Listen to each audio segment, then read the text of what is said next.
Sozialkreditsysteme sind das wohl perfideste Instrument der Kontrolle. Aus der digitalen Identität wird ein Werkzeug gegenseitiger Bespitzelung. Aus Freiwilligkeit wird Zwang. Aus der angedrohten Strafe die sofortige Vollstreckung. Bedenklicherweise experimentieren bereits mehrere EU-Regionen in Pilotprojekten mit diesem Instrument der sozialen Steuerung. Wo also stehen wir in Europa? Die Infrastruktur der totalen Kontrolle ist fast fertig. Zentralisierte IDs, Zugangskontrolle, biometrische Massenüberwachung, umfassende Kommunikationsüberwachung, digitales Zentralbankgeld. Und man kann davon ausgehen, dass all diese Systeme einen unkomplizierten Datenaustausch ermöglichen. Denn Interoperabilität ist das erklärte Ziel aller digitalen EU-Projekte. Um der sozialen Megamaschine in Europa eine nie dagewesene Allmacht zu verleihen, fehlen vielleicht nur noch einige wenige Weichenstellungen unter dem Radar der Öffentlichkeit. Wie das geht, erklärte Jean-Claude Juncker dem Spiegel schon vor über 20 Jahren. Wir beschließen etwas, stellen das dann in den Raum und warten einige Zeit ab, was passiert. Wenn es dann kein großes Geschrei gibt und keine Aufstände, weil die meisten gar nicht begreifen, was da beschlossen wurde, dann machen wir weiter. Schritt für Schritt, bis es kein Zurück mehr gibt. Doch wir können uns wehren, indem wir immer wieder darauf hinweisen, dass die Digitalisierung nicht nur bequem ist, sondern auch Gefahren mit sich bringt. Indem wir unsere Abgeordneten dazu auffordern, diese Arten der sozialen Steuerung abzulehnen. Indem wir gegen die Abschaffung unserer Grundfreiheiten demonstrieren. Und vielleicht stellen wir sogar die Megamaschine selbst in Frage. Das Bild von der zentral gesteuerten Maschine nützt vor allem jenen, die ihre Macht erhalten und weiter ausbauen wollen.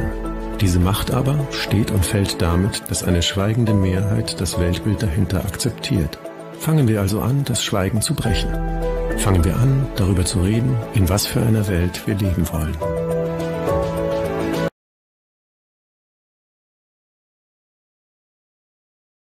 Quello che vedete nell'immagine è intitolato "I timori sul credito sociale sono aumentati dopo l'annuncio dell'app di identità digitale pochi giorni dopo l'elezione di Macron". Il governo francese ha annunciato la creazione di una nuova app di identità digitale per consentire ai cittadini di accedere a servizi sia pubblici che privati, a pochi giorni dalla rielezione del presidente Emmanuel Macron. L'app biometrica, nota come Digital Identity Guarantee Service, è stata firmata in un decreto emesso dal primo ministro Jean Castex e dal ministro dell'Interno Gérald Darmanin, secondo una dichiarazione pubblicata sul sito web del governo francese. Consentirà ai cittadini francesi di avere una carta di identità digitale che è anche conforme al pacchetto di identità digitale europea dell'Unione Europea. Consentirà agli utenti di scansionare la propria carta di identità fisica, che verrà utilizzata per accedere ai servizi. Sebbene il governo abbia pubblicato alcuni dettagli del decreto, non è esattamente chiaro quanto ampiamente verrà utilizzata l'app nella società francese. Quando il decreto è stato firmato questa settimana, il leader delle Patriotes, Florian Philippot, ha invitato gli elettori francesi a resistere al provvedimento. Philippot ha affermato che la mossa equivale a un sistema di credito sociale simile a quello utilizzato dal Partito Comunista Cinese per rintracciare e punire le persone. Subito dopo le elezioni il governo annuncia il lancio di un'applicazione di identità digitale, ha scritto su Twitter. L'obiettivo? Mettere il credito sociale alla maniera cinese. Società di controllo e sorveglianza. L'Unione Europea dovrebbe introdurre un'applicazione di identità digitale nel 2022, secondo una dichiarazione dell'anno scorso della Presidente della Commissione Europea, Ursula von der Leyen. Consentirà a tutti di controllare la propria identità online e di interagire con governi e imprese in tutta l'UE, ha affermato von der Leyen. Esperimenti di credito sociale sul modello cinese sono in corso in Austria, nella città di Bologna e ora in Francia. Possiamo essere certi di due cose. La prima è che la sperimentazione proseguirà in tutta l'Unione Europea e nel mondo intero sotto il dominio della cupola satanica.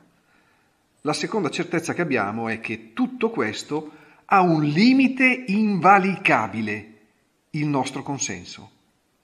Sì, l'intera partita si gioca attorno al libero arbitrio e per vincere, per prima cosa, è fondamentale tutelare la nostra privacy. Non dobbiamo cedere nemmeno di 1 millimetro. Dobbiamo opporci a tutti i tentativi dell'elite di renderci loro schiavi. E allora Solo allora vedremo la loro fine e potremo cantare vittoria.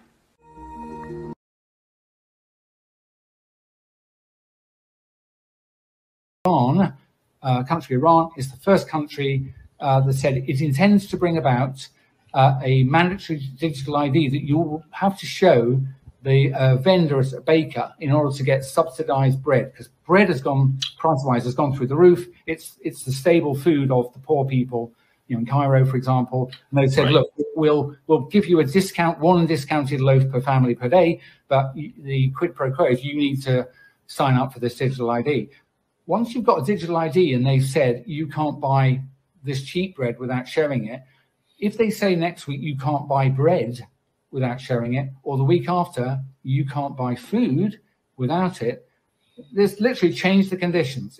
All it requires is a massive network and your digital ID beep into the system, and whatever your location scores about you, maybe it's social credit scores, could even be personal, and it could be in this context, this person may or may not purchase these items. And at that point, the machine, the Borg, so it's not going to be your government. It'll be a faceless multinational corporation will operate the database and the algorithms that determine whether you are permissioned to enter somewhere or leave somewhere, whether you're able to buy or sell any particular thing at any moment. That's the end of democracy. It's the end of freedom.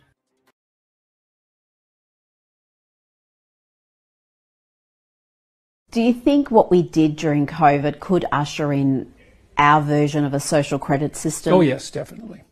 Yeah, that's highly probable. And that it will be accepted by many people because, again, that they won't even yearning notice. For safety. They won't notice even. Yeah. You can't believe how much people don't know these things. When I went to the UK, I talked to some people from the House of Lords. This is within the last 6 months. The most astute of the people sitting in the House of Lords had only become aware of the woke movement in the last 18 months. Oh, yes. You just can't believe how much this is not on people's radar. Not someone like you can't believe that at all because it's on your radar all the time. That's not, you live in a world that's on the cutting edge of this sort of thing. It's like people have no idea. It's like, well, why not have a digital passport? I mean, how convenient. It's like, fair enough. And you can understand that. Wouldn't it be nice if we could pay for everything with our phones? It's like, wouldn't it be nice if the central government, who's woke-oriented and makes carbon dioxide remediation the priority, knows exactly what you spend on everything so they can target you tax-wise with precision?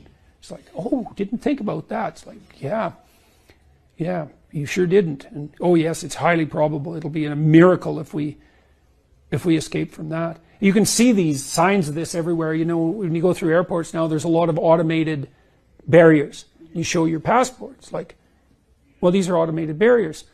What if you can't go through them? Well, that's the situation for many people in China. It's like, what are you going to do? You're going to argue with the machine? Like, you just cannot imagine how screwed you are. It's way worse than anything Kafka ever imagined. Because at least with Kafka, there was bureaucrats. Faceless though they may have been, they were at least still human. Once the machines can lock you out, you are in such trouble. And we're speeding towards that with an immense lack of care. Layla, good morning. Essentially, it will work the same as a passport. Australians forced to submit 100 points of identification like their driver's licence or passport when using social media accounts like Facebook and Twitter. Now, police would have access to those social media accounts, and it's all part of a crackdown on online abuse. Now, users could be liable for defamation suits or even criminal prosecution, and it's all part of a plan hoping to deter people from engaging in bad behaviour. Now, the recommendations were handed down by a federal parliamentary inquiry. They're reforms that are being considered by the Morrison government, with the chairman saying there is merit to remove the veil of being anonymous. Layla?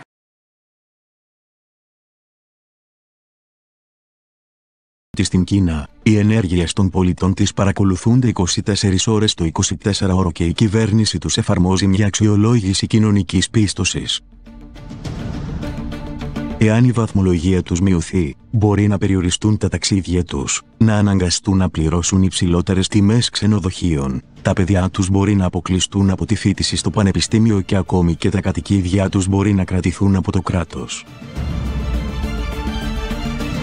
Οι Κινέζοι επικριτές της κυβερνητικής υπερβολής είναι γνωστό ότι είναι η πιο χαμηλά ειστάμενη στη λίστα των κοινωνικών πιστώσεων. Στις Ηνωμένες Πολιτείες, δεν είναι μόνο εταιρείες όπως το Facebook, η Apple και η Google που δημιουργούν τις δικές τους μορφές αυτής της αξιολόγησης για τους χρήστες τους. Αλλά η NSA και η GCHQ έχουν επίσης χρησιμοποιήσει παρόμοια προγράμματα, ένα από τα οποία ονομάζεται Pattern of Life. Αν η ιστορία αποτελεί ένδειξη για το μέλλον, δεν είναι παράλογο να πιστεύουμε ότι σιγά κινούμαστε προς έναν κόσμο όπου ένας κυβερνητικός αλγόριθμος υπολογιστή μπορεί να αποφασίσει ότι είστε επαναστάτης και η τεχνολογία μπορεί να σας σκοτώσει χωρίς προειδοποίηση. What's very important for the American audience to know is that we've had this digital COVID pass in place in Europe, which is basically like a QR code on your phone that grants you access to everyday life, like to bars, restaurants, etc. It's completely bind to your vax status, and this is all part of a European project issued by the European Commission that is basically surrounded around this idea of a European digital identity. So this will not stay just linked to your vaccination status. This will encompass taxes. This will encompass your medical records apart from your vaccination status, your bank information. So basically, we already have a system in place right now that is very close, or at least reminds us of the beginning phases of a social credit system. We are literally turning into China.